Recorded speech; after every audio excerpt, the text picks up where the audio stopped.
Ok. Bom, vamos lá. A gente vai começar hoje a estudar a Haggadah. Aquela Haggadah de Pesach que a gente lê na noite do Seder. E ou você tem um tio, pai, velho, chato que está lendo aquilo lá, explicando, demorando 4 horas e meia para cada coisa, e ninguém aguenta. Ou você faz aquele bem bolado, você lê a primeira e última palavra e vamos direto para comer. Então, acho que a melhor solução não é nenhuma nem a outra. A melhor solução é você estudar antes a Haggadah. Para quando chegar na hora, você faz uma leitura rápida e na tua cabeça você vai lembrar das explicações e você pode fazer de forma dinâmica, que é o que a gente tenta fazer aqui na sinagoga. Por causa das crianças, não, por causa dos adultos. As crianças é o que menos preocupa. O problema oficialmente, são as crianças que a gente tem que entreter. Mas eles não têm problema com isso. O problema é nosso. A gente está com pressa, a gente está com sono, certo? Com fome, etc. Então, vamos começar a analisar a Haggadah. Tem muitos segredos, muitas coisas muito bonitas sobre a Haggadah. Então, vamos lá. Primeiro, a Haggadah, nós não sabemos quem foi o autor da Haggadah. Não consta o nome do autor. O Sidur, por exemplo, ele foi feito por um grupo de rabinos do início da época do Segundo Templo, 400 anos antes, mais ou menos, da Era Comum. A Haggadah, nós não temos um registro, saber exatamente quem escreveu a Haggadah. Tem trechos na Haggadah, muitos trechos que são, a gente está pegando trechos que são da Torá, trechos, né, anteriores, mas juntar a Haggadah nesse modelo, nós não sabemos quem foi o autor. Ou mais de um autor. Ou mais de um autor, eventualmente. Mas a Haggadah é um texto que ele é universal. É difícil você achar coisas que são iguais entre Ashkenazis, Faradi, etc. Existem pequenas diferenças, mas são muito, muito poucas. Diferente do Sidur, como você acabou de falar, que você tem várias diferenças. Também, claro, a essência é igual do Sidur, etc., mas a Haggadah ela é muito mais comum para a maioria das pessoas. Então, aonde começa a Haggadah? Então, na verdade, aqui eu tenho uma cópia que eu fiz justamente para esse Shabat, que a gente vai fazer uma prévia do Pesach, a gente faz uma leitura da Haggadah ainda antes do Pesach. E essa leitura, normalmente a gente faz no sábado à tarde, junto com o momento que a gente está comendo halá, pão e etc. Então, se você for colocar a tua Haggadah na mesa do pão, você depois não vai poder usar ela lá na hora da matzah. Então, fiz essas cópias, se alguém quiser acompanhar. Então, essa não é feita para o Seder, ela é feita para o Hametz. Então, dá para a gente estudar ela com calma. Então, nós temos... Eu não fiz a cópia completa dela. Aqui ela começa do Manishtaná, mas a Haggadah, ela começa... Então, aí? Acharam? Na verdade, então, a Haggadah, ela começa anterior a isso. Então, aqui eu não fiz a cópia, porque a gente não lê isso nesse Shabat. Então, na verdade, ainda vou começar antes ainda da leitura. A gente começa a Haggadah fazendo um convite. Ainda não vou ler aqui dentro, só por enquanto guarda ela. A gente faz um convite para as pessoas. Depois que você já entrou na tua casa, vai se preparar para comer, você vira e fala, olha, quem quiser pode vir comer na minha casa. Todos aqueles que não têm onde comer, aqueles que não têm aonde fazer o Pesach, vem comer em casa. Esse convite é muito bom, né? Você se tranca em casa, fala, quem quiser, vem. Nem dá o endereço. Então, é muito estranho essa passagem. Ela está em aramaico, então talvez as pessoas nem se dão o trabalho de ler, mas é isso que a gente está fazendo. O que a gente fala nesse trecho? Relachmania, ou halachmania, esse é o pão pobre, de Achlu Avatar na Barada Mitzrayim, que comeram nossos antepassados na terra do Egito. E aí a gente fala, todo aquele que é faminto, venha e coma. Todo aquele que precisa, venha e participe do sacrifício pascal, que eles tinham na época do templo.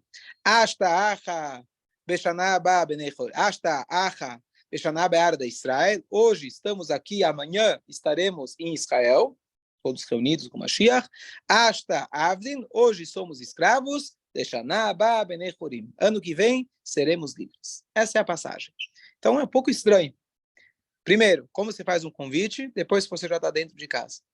Então não tem graça. Então, primeira coisa, a gente tem que lembrar desse convite antes. 1 mês antes, 10 dias antes, convida a pessoa, dá o endereço, que isso é uma grande mitzvah, porque está escrito, se a gente faz qualquer uma das nossas festas, Pesach, Shavuot, Sukkot, que a gente reúne nossa família, a gente toma vinho, come carne, mas eu não tenho outros convidados na minha mesa, especialmente pessoas que não têm onde passar, não têm com quem passar, etc., é como se fosse que eu estou fazendo uma festa para a idolatria.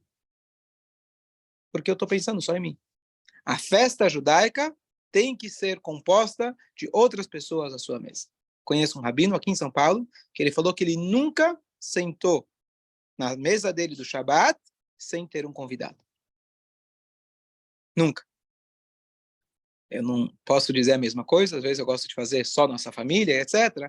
Mas a ideia da gente sempre ter um convidado, isso é judaico. Antigamente as pessoas ficavam, quem vinha, quem era estrangeiro, vinha e ficava no fundo da sinagoga e cada um levava um convidado para casa.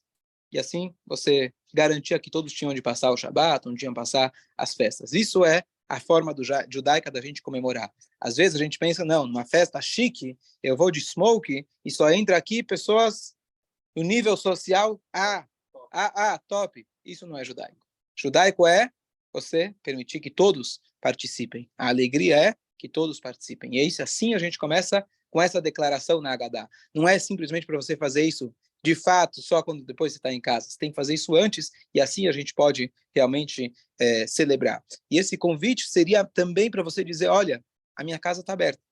É como se fosse quando alguém entra na tua casa e fala, olha, sinta-se em casa. É isso que você está dizendo. Não é simplesmente você falar depois que... Então, você convida antes e você está dizendo, olha, a gente está aberto para todo mundo, sintam-se em casa. Hoje é uma festa que todos nós somos iguais. Nós todos fomos escravos e a gente está celebrando a nossa liberdade. Nisso aí não faz diferença. Certo? Agora, indo um pouquinho mais além, essa frase diz, esse é o pão que nossos pais comeram no Egito. Aonde eles comeram a matzá? No deserto. Aqui a gente fala Beará de Mitzrayim, que eles comeram na terra do Egito. Eu deveria riscar e falar ao sair do Egito. Tá certo? Então, tem uma resposta clássica, que o Mehammed Loez, o Midrash, ele traz, de que os egípcios, eles conheciam já os efeitos colaterais da matzá. Quando você come muita matzá, o que acontece? Você depois precisa tomar o luftal. Precisa tomar o luftal e tem dificuldade de, eventualmente, para você se livrar dela. Assim que é a matzá, porque ela não fermentou, ela é muito concentrada, é farinha e água. E o que acontece? Ela também é fácil de armazenar, ela é fina, e ela é difícil de estragar. Então, para alimentar os prisioneiros, ou os escravos, no caso, eles usavam matzá. É fácil. Se não tinha geladeira, não tinha outras maneiras de armazenar, freezer, etc. Então, a matzá era um bom jeito de alimentar o prisioneiro, porque também aquilo ficava no estômago muito tempo, então ele podia gastar menos. Mas essa resposta ainda não satisfaz. Por quê? Porque não é por isso que eu estou comendo a matzá. Por que a gente come a matzá? Porque quando eles saíram do Egito, não deu tempo para fermentar. Deus falou, vamos sair do Egito, vamos sair correndo. E eles nem conseguiram fazer o pão, deixar ele crescer, e por isso a gente come a matzá. Então, volta a pergunta, por que a gente diz, esse é o pão que eles comeram no Egito. Tem mais um detalhe, que na verdade eles comeram matzá no Egito, além do que eles eram alimentados. Na noite da saída do Egito, Deus falou que eles tinham que pegar o carneiro, abater o carneiro, fazer o sacrifício pascal, que ele, na verdade, representava a idolatria egípcia na época. Os judeus tinham que abater, mostrando que nós não somos adoradores do carneiro, e eles comeram desse Korban Pesach, sacrifício pascal, junto com matzot. Essa foi a ordem divina ainda no Egito. Mas ainda não satisfaz também, porque a matzá que a gente está comendo, principalmente nessa noite, é para lembrar a rapidez que Deus ele mandou. Quer dizer, às vezes você está num momento muito difícil e Hashem, ele, num piscar de olhos, tira a gente de lá. Então, a ideia da matzá é a gente lembrar essa rapidez. Por isso tem que fazer a matzá em menos de 18 minutos, para não dar tempo de fermentar. Então, voltamos à pergunta original. Tem mais 3 minutos? Então, tá bem. Ok. O risco aqui é acabar querendo ficar um pouco mais. A mulher vai dar luz, mas você mandou alguém já lá, né? Então tá bom. Meu filho nasceu no carro, até aí eu entendi que eles... Primeiro, né? É? Não primeiro. Não, como se fosse que eu tinha experiência em ver dar luz, né? Mas foi minha esposa que estava lá, mas tudo bem. Ok. Então, a ideia desse convite e a ideia de falar que esse é a matzá que eles comeram no Egito, essa é a introdução para a Haggadah e a introdução para todo o Pesach. Que, na verdade, se a gente parar e pensar, não tem muito sentido a gente comemorar o Pesach. Por quê? A gente conta a história, eles saíram do Egito, eles se livraram, somos livres. Ah, é? Você está livre hoje? Você está livre hoje? Somos escravos ainda. De um jeito ou de outro, somos escravos. Estou casado. Você é casado também? E o que a gente faz? Então, a pergunta é a seguinte, será que tem sentido, agora, realmente celebrar algo que aconteceu tantos anos atrás? Se pelo menos sobrasse um pouquinho da riqueza que consta que eles tiraram de lá, afinal, consta que cada um, o judeu que menos tirou do Egito riqueza, saiu com 90 burros carregados de ouro e prata. De burros não tinham nada, tá certo? E ainda depois, quando eles atravessaram o mar, Deus fez com que as joias que eles levavam para a guerra, antigamente ir para a guerra era um evento social. Onde você vai hoje, sábado à noite? Aí eu vou no cinema. Onde você vai hoje? Eu vou no teatro. Onde você vai hoje? Hoje eu vou fazer guerra. Então eles iam todos ornamentados para a guerra. E Hashem fez com que tudo aquilo boiasse e eles tirassem ainda do Egito, tirassem do mar e ficassem mais ricos ainda. Então eles tinham dinheiro. Cadê esse dinheiro? Em outras palavras, cadê a liberdade que a gente ganhou nesse dia? Hoje, pega ainda momentos mais difíceis. Hoje, Baruch Hashem, a gente tem uma liberdade religiosa, temos uma abundância material. Baruch Hashem, vivemos uma época muito rara na história da humanidade, especialmente na história judaica. É raro. Então, como que há 100 anos, 70 anos, comemoraram o Egito, enquanto eles estavam lá construindo as pirâmides mais atuais, não era bem pirâmides? Como que eles estavam comemorando Pesach, às vezes os marranos escondidos? Qual que é o sentido? Você está servindo, só mudou o nome, de Paró mudou para Torquemada, de Paró mudou para outros, não vale a pena nem mencionar o nome. Hã? Tá certo? Então, qual é o sentido de você realmente celebrar o Pesach? É legal que a gente saiu, mas não tem muito sentido. E por outro lado, nessa noite a gente tem mais uma coisa. A gente comemora a liberdade ou a gente lembra a escravidão nessa noite? O que a gente faz? Os dois. Por um lado, você toma o vinho, aí você toma reclinado como se fosse um rei. Por outro lado, você pega aquela erva amarga e come.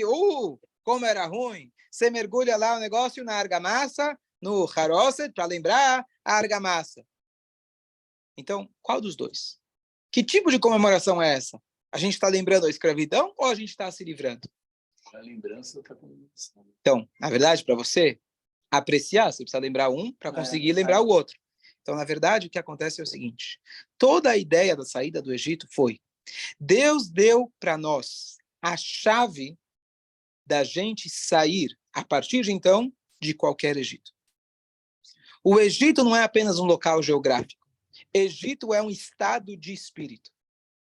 Até o momento, se a gente não tivesse saído do Egito, nunca teríamos a habilidade de sair do Egito. Estaríamos trancados lá para sempre. Geograficamente, provavelmente não, porque o mundo muda, as coisas vão mudando, a gente eventualmente ia sair. Como tudo, eventualmente as guerras acabam. Mas o Egito não teria saído da gente. A gente nunca conseguiria ter atingido um estado de espírito onde somos realmente livres. E se você vê relatos incríveis que tem daqueles homens corajosos que estavam dentro de um esconderijo em pleno campo de concentração, e eles se juntam para fazer um chá, e eles falam, esse é o nosso copo de vinho, é o que temos para agora. Maror, raiz forte, a gente não precisa comer, já temos muita raiz forte por aí, já temos muita amargura. E eles tendem e falam, uau, apesar que eles nos prenderam fisicamente, apesar que estão querendo nos impor e acabar conosco, ainda eu tenho o meu espírito que ele está livre para me conectar com a minha essência. Isso ninguém vai tirar de mim. Essa liberdade foi aquilo que a gente atingiu ao sair do Egito. Esse foi o presente que a Hashem nos deu. Então, sair do Egito não significa que você tá rico para sempre. Por isso que eu não estou vendo aqui a remanescência do dinheiro que eles deixaram e a consequência disso. Eu não vejo. Temos ainda prisões. Mas, a partir de então, a Hashem nos deu a chave de como a gente pode sair dessa prisão. das prisões físicas, depende da época. Infelizmente, a gente não sabe os enigmas de Hashem, porque em cada era, cada um passou pelo que passou. Mas, apesar de tudo, cada Yehudi pode encontrar a liberdade espiritual em qualquer momento de sua vida. Ninguém pode dizer para nós o que está aqui dentro. Se Hashem não tirasse a gente do Egito, a gente não ia conseguir pensar de forma livre.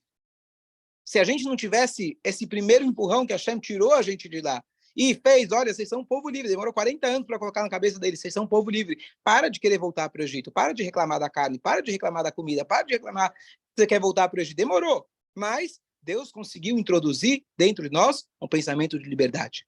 E a prova tá, pega, por exemplo, os momentos mais difíceis da nossa história, não que isso justifica, trouxe o maior crescimento do nosso povo. Pega 70 anos atrás. Você tinha Israel? Israel sempre tivemos. Eretz HaKodesh sempre tivemos. Mas tínhamos a concentração de judeus e um exército, lugares para poder estudar a Torá, sinagogas, judeus terem um lugar para ir, assim por diante. Tínhamos isso? Claro que nada justifica. Não precisaríamos ter passado por isso para ter aquilo. Mas o fato é que somente uma pessoa livre de espírito vai sonhar em liberdade, em ter um lugar, em poder ter uma terra dentro daquelas condições. A pessoa que estava naquelas condições normalmente desistiria de tudo. E essa é a ideia que a Hashem nos deu. E nós temos esse pensamento de liberdade dentro de nós. O judeu nunca se contenta. E o judeu nunca se resigna. E aqui nós estamos, prova histórica, tá? Nós estamos hoje, estamos aqui até hoje aqui, porque realmente a gente tem esse pensamento que a Hashem nos deu. Então, vamos voltar agora para o Elachmani. Esse pão pobre que a gente comeu no Egito. O que quer dizer no Egito? Infelizmente, quando eles saíram geograficamente do Egito, eles ainda estavam mentalmente no Egito. Por isso você diz, esse é o pão pobre que eles comeram no Egito. Geograficamente, já tinham saído. Mas eu estou respondendo para a pessoa e dando uma introdução ao Seder, dizendo, olha, sabe por que você não está vendo riqueza? Sabe por que você está vendo pessoas que, infelizmente, ainda precisam vir aqui comer conosco, que não sabem fazer, ou não têm condições monetárias para fazer, ou têm dificuldades físicas para poder se locomover? Por que a gente tem isso? Porque ainda estamos no Egito, de certa forma. O pão que a gente comeu ainda está no Egito. Aí você pergunta, peraí, se a gente está no Egito, então o que eu estou agora comemorando? Se eu estou no Egito, eu entendi porque eu como maror. Eu entendi porque eu lembro da escravidão. Eu entendi porque eu tenho que comer essa matzá. Tudo bem, mas por que eu estou agora comemorando, toma vinho, feliz, canta, por quê? Aí a gente conclui dizendo, hoje estamos aqui, ano que vem estaremos livres. Hoje estamos aqui, ano que vem vai estar melhor. Qual é a capacidade, de onde eu tenho essa energia, força de espírito para poder pensar no futuro, enxergar uma luz no fim do túnel, que amanhã vai ser melhor, só porque Hashem nos tirou do Egito. Ou seja, a saída do Egito é um processo constante. Ele vai continuar ao longo de toda a existência. Mesmo quando o Mashiach chegar, que vai ser um momento maravilhoso e etc., ainda vamos estar saindo sempre do Egito. Porque o Egito é um estado de ser. E a Haggadah está nos lembrando, e a festa de Pesach nos lembra, é reconhecer as nossas limitações e reconhecer que Hashem, no dia de Pesach, ele deu nas nossas mãos a chave da liberdade. E cabe a nós, a cada dia, abrir um pouco mais, dar mais uma virada nessa chave. Essa é a introdução para a Haggadah. Adorei essa explicação. Vou replicar no meu Seder. Escolha? Já valeu? Eu mesmo. Que a gente possa não só replicar no Seder, a gente possa replicar na nossa vida. Fundamental, né? Mas quando a gente repete, quem sabe a gente absorve um pouco mais. Escolha. Boa. Continua? Alguém tem alguma dúvida aí? Ligou o microfone? Uma anedota que eu posso falar? Rabino. Não terminei ainda. O cara que foi... Então, sorry. Então, você tá preso. Do mesmo jeito. Você não conseguiu se livrar de mim ainda. Aguenta mais um pouco. Não, que é isso. It's a pleasure. Eu vou desligar aqui, peraí. Vou desligar o som. Ok. Uma anedota que eu gosto bastante, já contei algumas vezes, mas é muito boa para a gente entender esse conceito de liberdade, visão de liberdade. Mas tinha um cara que ele frequentava o Teniat todos os dias. Ele ia lá, ficava na fila, esperava e saía lá com seu prato de comida. Bom, e como grande parte do povo brasileiro, ele jogava na loteria. E toda semana jogava e jogava. E um belo dia, ele ganhou 6 números da Mega Sena. E ele, Baruch Hashem, da noite para o dia, realmente se tornou uma outra pessoa. 6 dígitos. Também ganhou 6 dígitos também. Bom, o chefe lá da instituição, TNA, essa é uma forma de dizer, foi lá falar com ele, olha, fico muito feliz por você, vim te parabenizar, e não esquece da gente, né? Você, Baruch Hashem, falou, claro, não se preocupa, vou botar uma placa na entrada, construir um novo prédio, melhorar A, B, C, D, tá bom. Mas eu tenho só uma condição, senhor. Qual que é a condição? Falei, amanhã, quando eu for lá, você deixa eu passar na frente da fila, por favor. Privilégios. Não. Por quê? Ele não consegue se enxergar que amanhã ele vai ter comida na casa dele, não vai mais precisar pedir. Porque quando você está com uma mentalidade escrava, é difícil você se enxergar fora disso. Tem uma anedota com a mesma ideia, muito parecida, mas aquele cara que ia de casa em casa, na Europa Antiga, aquelas casas, mansões bonitas, com uma escada na frente, ele subia lá e batia as portas, pedia dinheiro, etc. Algum dia alguém perguntou para ele, olha, se você ganhasse na loteria, o que você faria com o dinheiro? Pensou. Ele falou, olha, eu ia mandar tirar todas as escadas da frente das mansões, porque eu já estou ficando velho. Para ter que pedir esmola em cada casa, é muito difícil. Então, eu te mandaria tirar as escadas para ser mais fácil para mim. Então, isso acontece conosco diariamente. Quando a gente está preso num problema, o que te custa? Vamos supor, vamos pegar exemplo monetário. Às vezes a gente pensa, Deus, me ajuda a pagar minhas contas. Eu quero pagar minhas contas. Eu te garanto que para Deus, te ajudar a pagar as contas, ajudar você a ser milionário, não custa mais caro para ele. Mas a gente fala, não vou. Eu vou economizar para Deus, eu não vou pedir tanto assim para ele. Não vou forçar a barra. Por que não? Por que não? Ele pode dar muito mais. Isso no aspecto financeiro, que é o mais fácil para a gente falar. No aspecto espiritual. Por que a gente não pode abrir nossos horizontes? Por que eu preciso ser mesquinho comigo mesmo? Conto que fizeram uma experiência uma vez, alguém chegou e ele viu como se fosse um aquário de vidro, mas ele não estava tampado. E tinha um monte de moscas, só que as moscas não fugiam. Perguntaram, como você conseguiu isso? Ele falou, olha, muito simples. Eu coloquei elas no aquário com um vidro em cima. Toda vez que elas subiam, batiam a cabeça. Depois de muito tempo, elas falaram, sabe o quê? Não vou subir mais. A gente tirou o vidro. Continuou aqui. A gente não faz a mesma coisa? Então... Teve um caso real de um cara ganhou uma fábula assim, na loteria. Não foi no Brasil. E não quis sair do emprego. Continua empregado. Esse é um cara livre.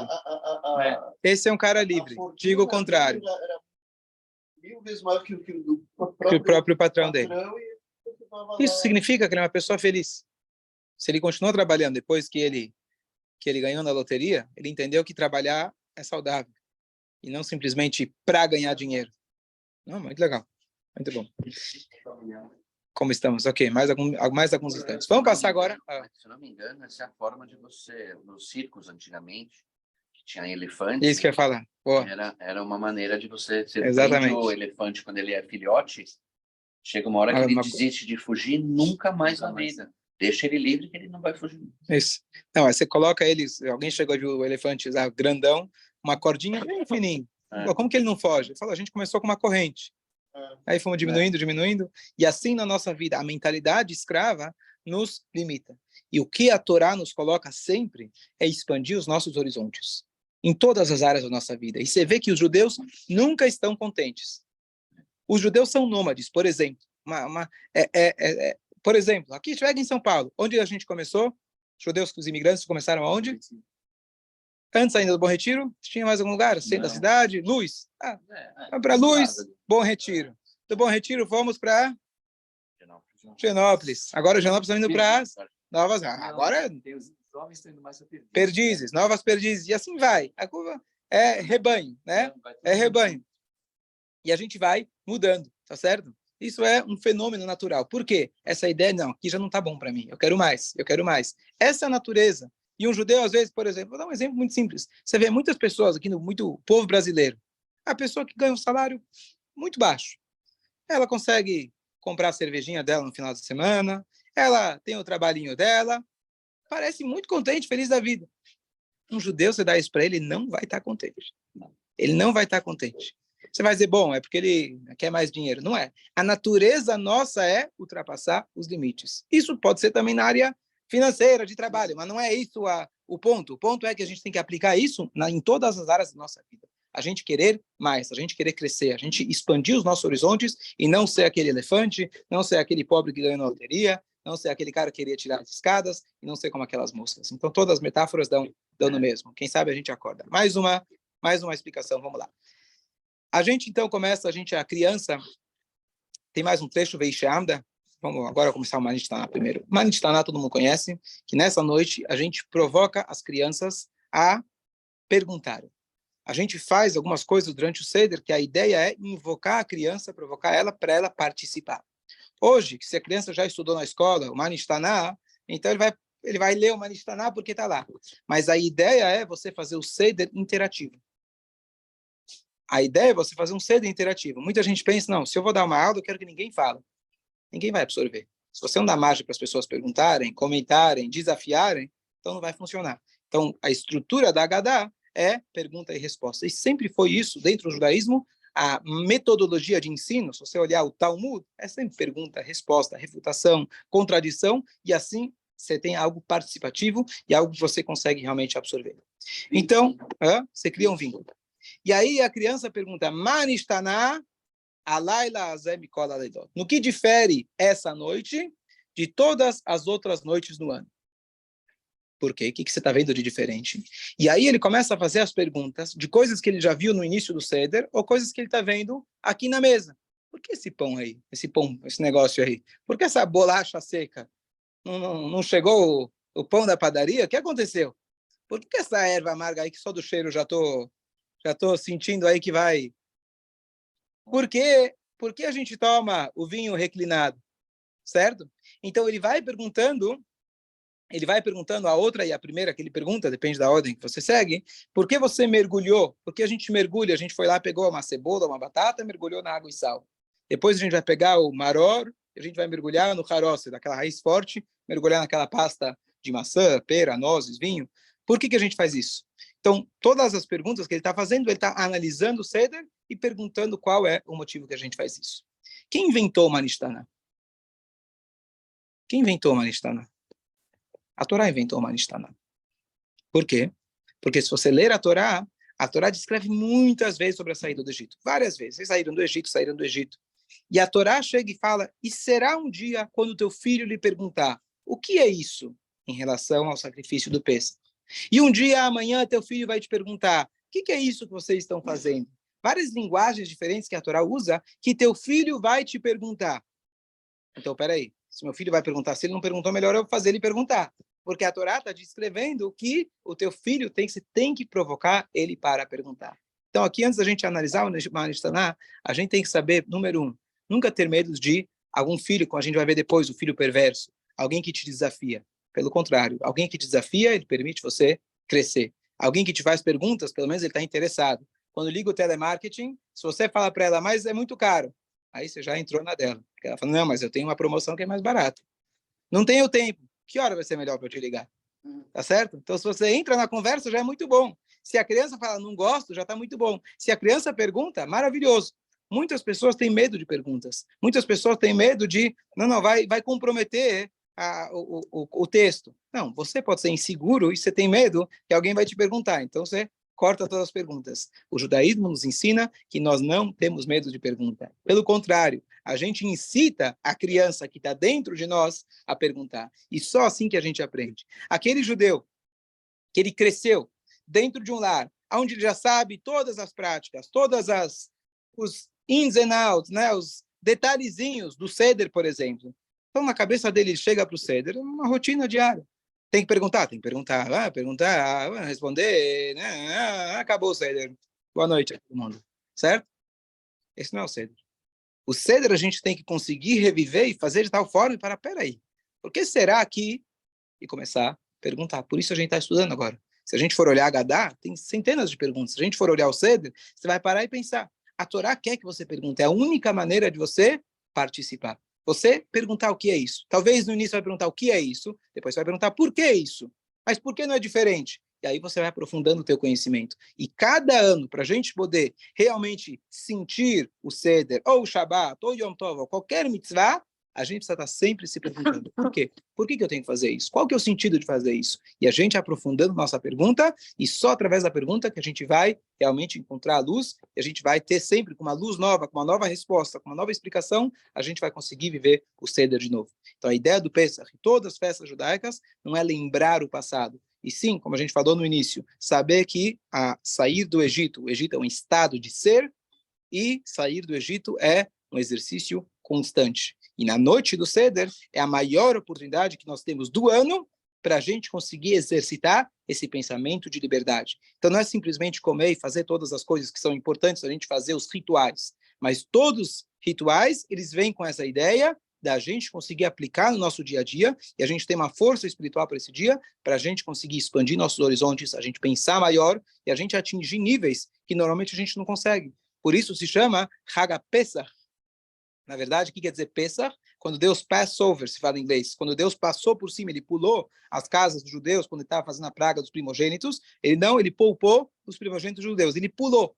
Na vida a gente tem que dar pulos. A diferença entre passos e pulos, quando a gente dá passos rápidos, você sempre tem um pé no chão. Então, o teu último passo está sempre conectado com o primeiro. Então, você ainda está preso. Você ainda está conectado na corrente do elefante. O Pesach significa você consegue dar um salto e se libertar do chão, se libertar daquilo que te prende. Bom dia a todos. Bom dia, bom dia. Bom dia. Oi, Rabino. Peraí. Hazak Baruch de novo, Robin.